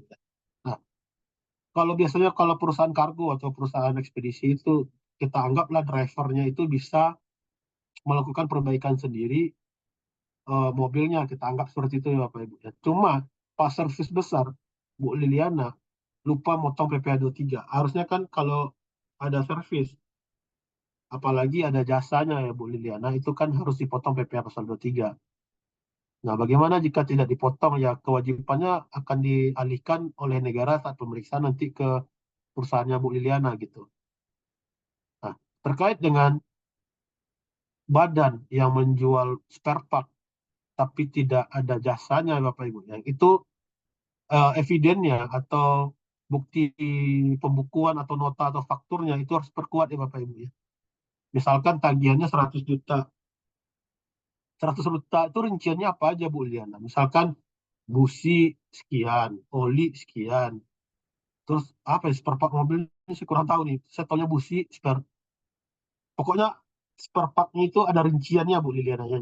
Sehingga mendapatkan nilai 1 juta gitu. Jadi nanti kenapa saya bilang tadi advice-nya itu ada 2 jurnal Bu Liliana. Nanti seluruh biaya yang keluar 1 juta tadi itu kan spare part. Jadi seluruhnya Bu Liliana jurnal ke spare part gitu. Jadi itu fungsinya untuk 2 jurnal tadi Bu Liliana. Salah satunya adalah untuk uh, supaya teman-teman pajak tidak melihat spare part tadi gitu. Tapi memang evidennya memang harus diperkuat lagi itu Bu Liliana. Bukti pembukuannya ya. Istilahnya teman-teman pajak pasti dia akan beranjak dari GL. Setelah GL, mereka akan melakukan ekualisasi ke SPT-nya kita kan gitu Bapak Ibu ya. Selisih SPT dan GL itu biasanya kita buktikan dengan eviden. Ini kenapa nggak dipotong? ini kenapa kurang potong. Nah, itu kita harus mampu menjelaskan dengan eviden atau bukti pembukuan internalnya kita. Nah, seperti itu. Begitu kira-kira Bu Liliana. Kalau ada tanggapan, silakan ditanggapi lagi atau ada pertanyaan lain, Bu Baby. Ada Pak Adrian dari Ibu Dewi Nur Indah Lestari. Saya bacakan Kak ya Pak pertanyaannya. Pak, kalau kita nggak dipotong oleh lawan, transaksi misalnya PPh pasal 23, untuk jasa dan PPh pasal 22, pengadaan barang kepada bendaharawan, apakah yang kita lakukan, apakah boleh kita setor sendiri? Oh iya, kelewatan ya di atas tadi ya. Iya Pak. Baik, Bu Dewi, kalau PPh pasal 23 bagi yang penerima penghasilan ya Bapak Ibu ya, atau PPh pasal 22 ya. Kalau transaksinya kelupaan dipotong oleh lawan transaksi kita, baik itu badan usaha atau bendaharawan, itu tidak perlu kita setorkan sendiri ya Bapak Ibu. Karena kita nanti kan menghitung ulang penghasilan kita di akhir tahun ya Bu Dewi ya.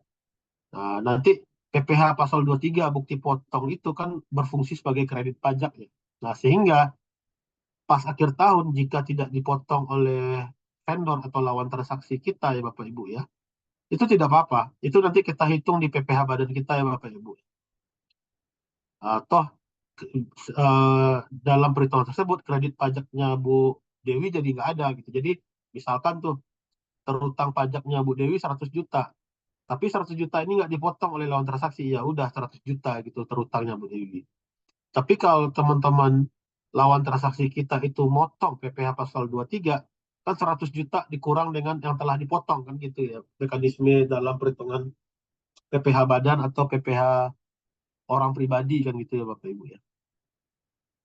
Nah, ini tidak perlu disetor sih Bu, nggak ada ini juga manfaatnya. Istilahnya kita juga akan menyetorkannya nanti di PPh pasal 29 ya Bapak Ibu ya, atau di PPh OP bagi orang pribadi gitu. Nah, itu pendapat saya Bapak Ibu ya, Bu Dewi ya. Terus ada juga pertanyaan baru ini Bu Dewi, Bu Dewi, saya langsung aja ya. Pak, izin tanya Pak, baik. Terkait dengan IO, kalau kita menunjuk IO untuk melaksanakan suatu kegiatan dengan total biaya kegiatan 500 juta, dan untuk VIO-nya 25 juta, apakah kita potong atas fee-nya saja? Kalau iya, apakah perlu perincian terhadap nominal 500 juta? Nah, izin menjawab ya, eh, Pak Nurul ya, mohon maaf Pak. Nah, konsep PPh 23 kan kita sudah dapatkan tadi ya di PMK 141 dan di Undang PPh pasal 23 ya. Nah, konsepnya itu dia dipotong atas jasa ya Bapak, eh, Bapak Ibu ya. Nah, sekarang bagaimana cara membuktikan itu jasa gitu Bapak Ibu? Nah, kalau jasa event organisasi ini kan ada di PMK 141 tahun 2015 tadi ya. Nah, itu secara jelas di PMK dan di undang-undang itu bunyinya terutang atas jasa. Sedangkan di bruto juga seperti itu kan Bapak Ibu ya. Tidak termasuk material. Kecuali untuk jasa catering ya. Kalau jasa catering itu beda lagi di PMK 141-nya. Gitu. Untuk membuktikan bahwasannya fee-nya memang 25 juta ya Bapak Ibu ya. Nah, itu harus ada pembuktian yang kredibel. Contohnya apa? Invoice atau faktur pajak. Misalkan IO-nya Pak Nurul itu nagih 500 juta. Di dalam 500 juta itu ada 25 juta fee-nya dia gitu. Nah, dia harus ngerinci lagi tuh, Bu. Sorry, Pak. Nah, misalkan 500 juta itu apakah biaya backstage, biaya stage, terus biaya apa ya, alat pemutar musik dan alat apa lagi kan gitu kan ya. Nah, nanti dia bikin fee-nya 25 juta. Nah, perusahaannya harus motong 25 jutanya itu sebesar 2% atau 4% ya kalau nggak punya NPWP. Tetap lagi ke evidennya Pak. Kalau pasal 23 memang kalau di pengadilan pajak atau di pemeriksaan itu lebih cenderung perangnya atau dispute-nya saya sebut ya. Dispute-nya itu di data Bapak Ibu. Nah, kalau dalam pemeriksaan pajak kita itu kalau istilahnya mau dalam tanda kutip menang sama teman-teman pajak ya Bapak Ibu, kita harus menang dua gitu. Pegang dua gitu. Jadi apa saja yang kita harus pegang? Itu pertama itu adalah rule-nya, Bu. Based on rule. Kita pegang rule-nya. Rule-nya apa? PMK 141, Undang-Undang PPH pasal 23. Nah, datanya apa? Ya tadi invoice yang sudah dirinci atau faktur pajak yang sudah dirinci. Nah, kalau dua itu sudah kita pegang, rule and data gitu. Insya Allah menang. Insya Allah ya Bapak Ibu ya. Insya Allah menang gitu. Nah, itu pendapat dari saya, Pak Nurul ya. Terus ada pertanyaan lagi nih dari Bu Sari. Pak izin bertanya, bagaimana kalau perusahaan yang menjual sistem, lalu saat sistem sudah dipakai, user request atau mengcustom suatu menu, di sini apakah pajak dikenakan atas fiturnya yang mana adalah salah satu produk atau jasa karena dikerjakan oleh developer mengingat nilai yang ditagihkan berdasarkan perhitungan Mendes. Nah, baik Bu. Nah, khusus untuk ini, saya balik ke ini ya Bapak Ibu ya. Ke slide saya lagi nih. Slide. Kita balik nih Bapak Ibu ya. Slide tentang jasa.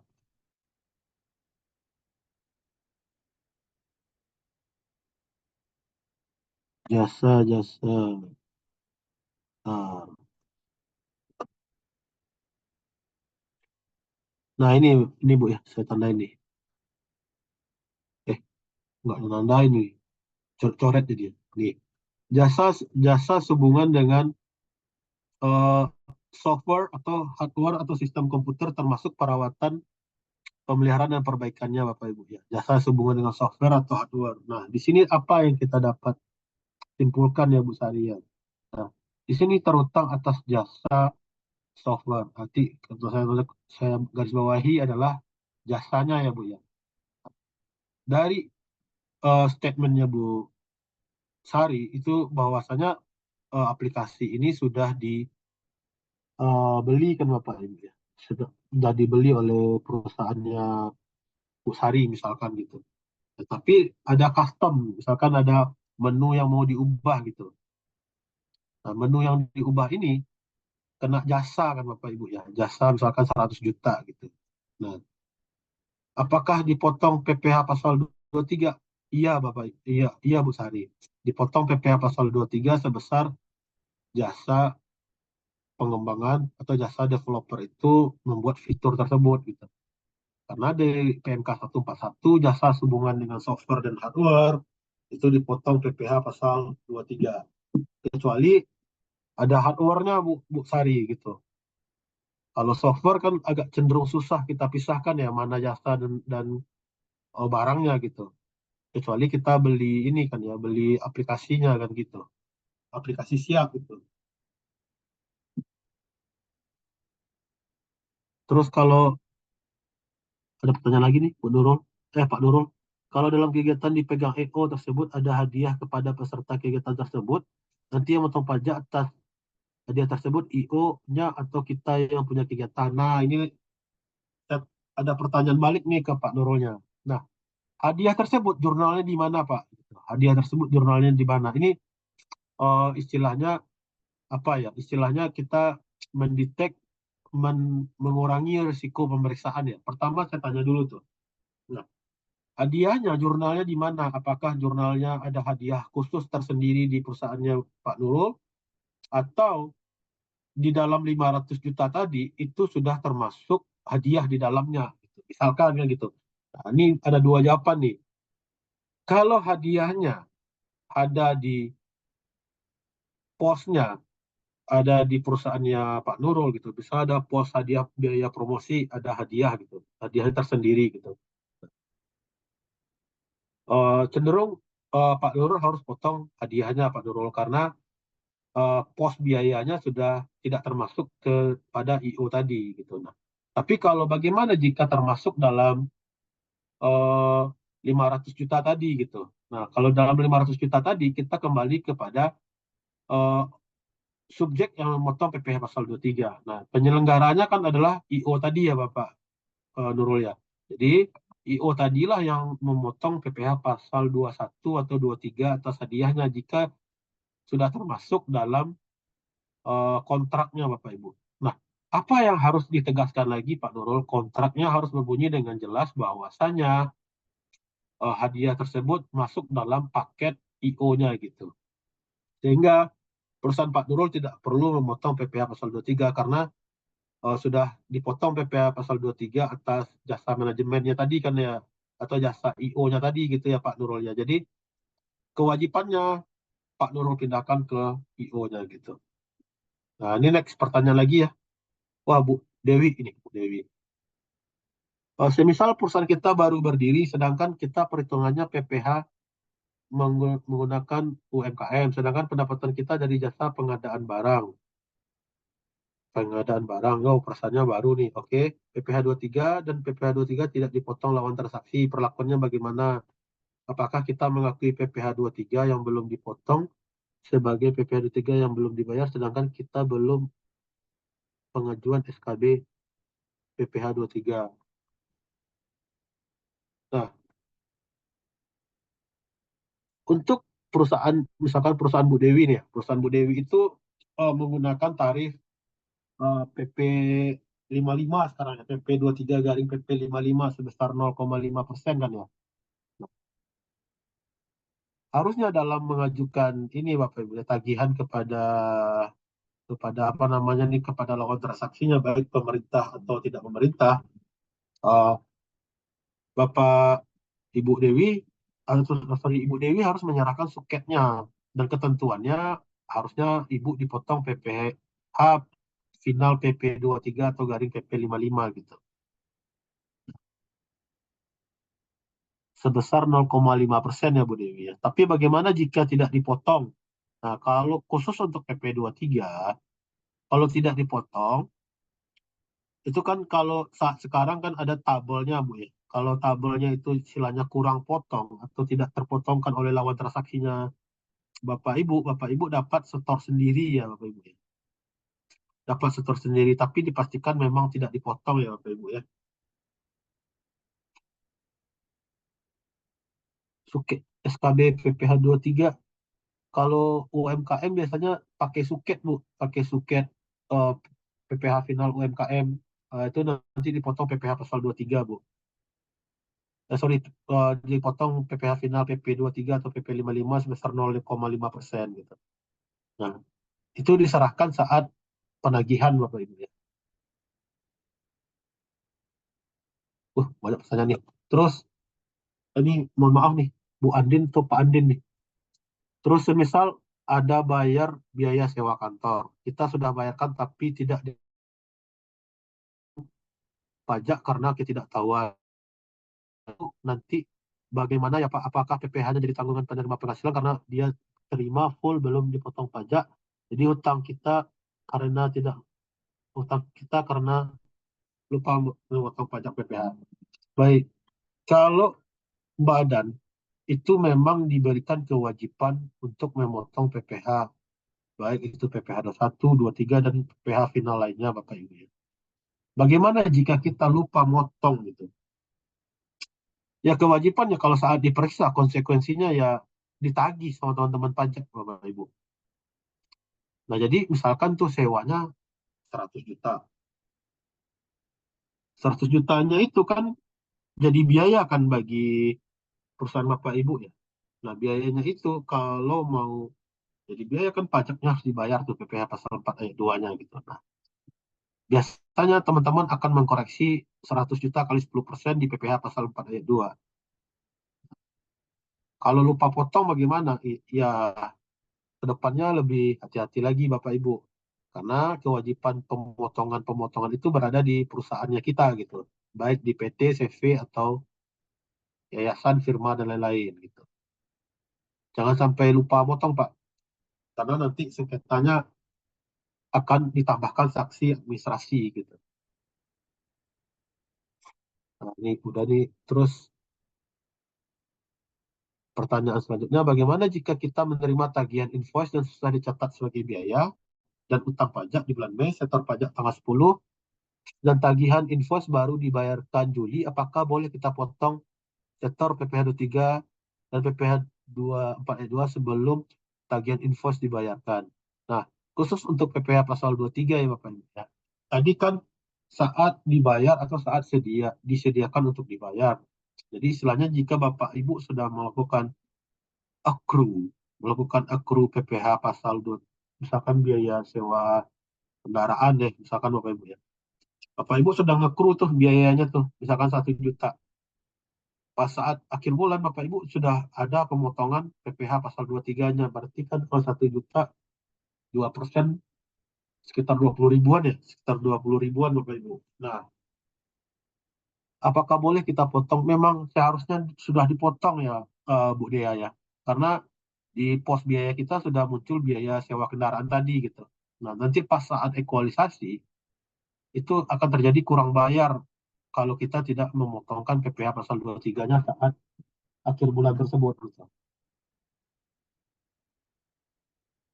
Nah, kalau jawaban saya sih memang harus dipotong Bu, karena saat terutangnya tadi kan jelas kan, saat dibayar atau saat sediakan untuk dibayar gitu. Terus saya next ya, Pak Franciscus. PTA melakukan pinjaman karyawan ke PTB selama 2 bulan, di mana PTB bukan perusahaan outsource. Dalam kontrak A diwajibkan mengganti biaya gaji atas karyawan PTB tersebut tanpa ada tambahan biaya apapun.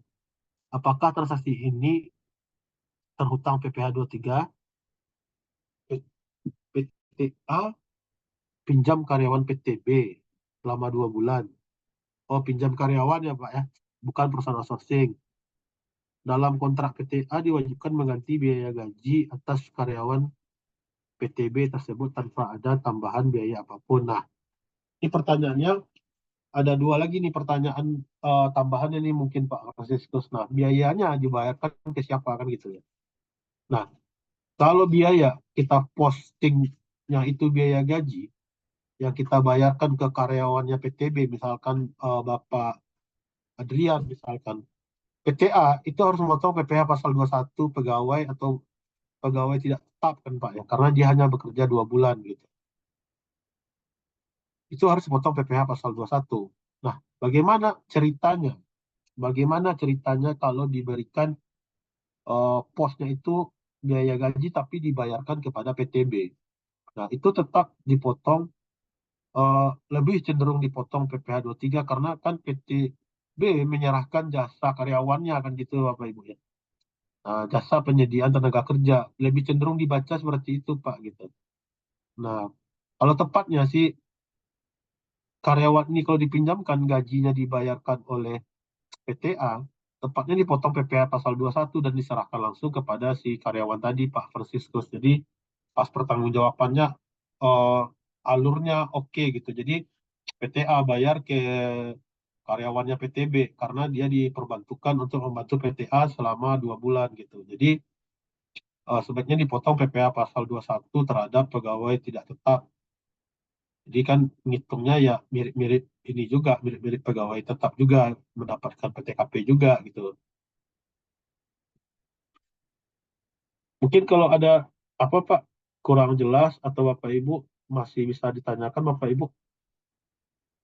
Terus saya serahkan kembali ke Bu Baby. Silakan Bu Baby. Terima kasih pada Bapak Adrian. Untuk Bapak Ibu audiens, masih ada yang mau bertanya atau kita tutup lagi sesi tanya jawab kita? Maaf Pak Adrian, untuk materinya bisa di-share di chat ini nggak?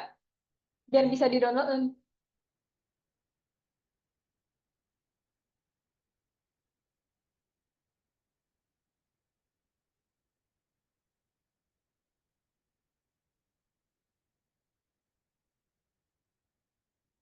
Baik, Bapak Ibu Adrian, untuk materinya akan di-share oleh Bapak Adrian di chat ini. Yang ingin materinya bisa di-download di chat ini.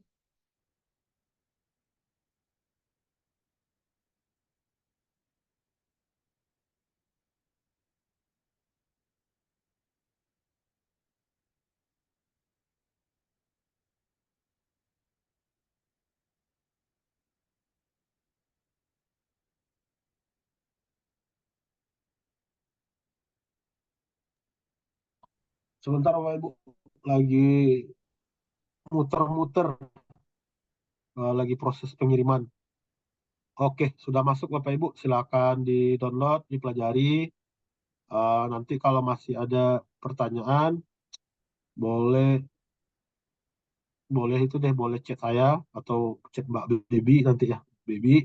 Nanti kalau ada waktu mungkin kita tanggapi dan kita pelajari bersama ya Bapak Ibu ya. Kalau dari materi saya sudah cukup nih, saya kembalikan ke Bu Baby. Terima kasih atas atensinya Bapak Ibu ya. Pada hari libur ini sudah mau ikut Zoom kita. Terima kasih. Assalamualaikum warahmatullahi wabarakatuh. Selamat siang ya Bapak Ibu ya.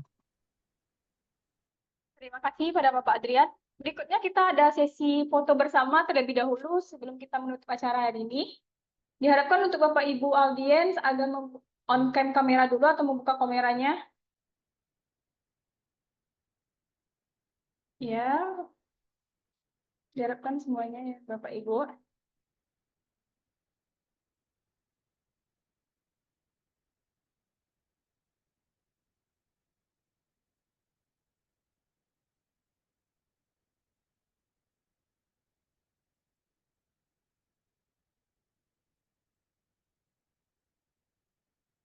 Baik, kita akan foto bersama. 1, 2, 3. Untuk slide yang pertama ya Bapak Ibu. Dan untuk yang slide kedua,